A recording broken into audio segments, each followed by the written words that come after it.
और अब बात चार धाम यात्रा की करते हैं। 30 अप्रैल से शुरू होने जा रही इस यात्रा में रिकॉर्ड संख्या में श्रद्धालुओं के पहुंचने का अनुमान है। ऐसे में प्रशासन की ओर से यात्रा में शामिल होने वाले श्रद्धालुओं के लिए खास दिशा निर्देश जारी किए गए हैं, जिनका पालन कर श्रद्धालु अपनी चार धाम यात्रा को सुगम और सुरक्षित बना सकते हैं। तो चलिए इस रिपोर्ट में जानते हैं कि आखिर यात्रा के दौरान किन किन बातों का ध्यान रखना जरूरी है।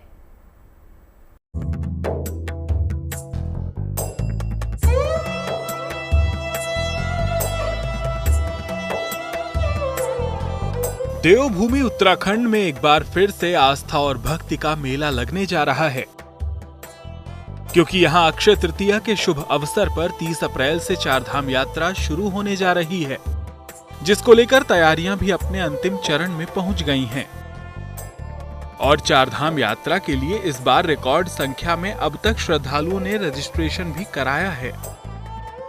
जाहिर है केदारनाथ, बद्रीनाथ, गंगोत्री और यमुनोत्री धाम की यात्रा दुर्गम और पहाड़ी इलाकों से होकर गुजरती है। ऐसे में प्रशासन की ओर से चार धाम यात्रा करने वाले श्रद्धालुओं के लिए एडवाइजरी भी जारी की गई है।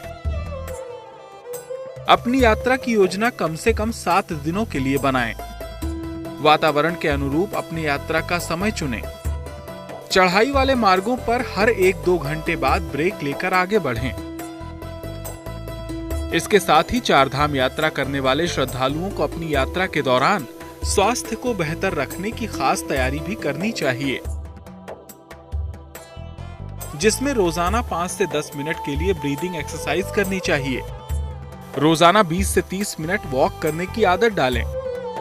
इम्यूनिटी को बेहतर करने वाले खाद्य पदार्थों का ज्यादा से ज्यादा सेवन करें। जरूरी बात यह भी है कि यात्रा से पहले मौसम रिपोर्ट के बारे में जानकारी लें और ध्यान रखें कि ठंडे तापमान के लिए पर्याप्त गर्म कपड़े भी साथ लेकर चलें। और पैकिंग करते समय गर्म कपड़े, ऊनी स्वेटर, दस्ताने और मोजे भी साथ रखें। बारिश से बचाव के लिए रेनकोट और छाता भी रखें। यात्रा के दौरान पल्स ऑक्सीमीटर और थर्मामीटर साथ लेकर चलें। और अगर कोई श्रद्धालु किसी गंभीर बीमारी से ग्रसित है तो उससे संबंधित दवाइयां लेकर ही यात्रा में शामिल हों।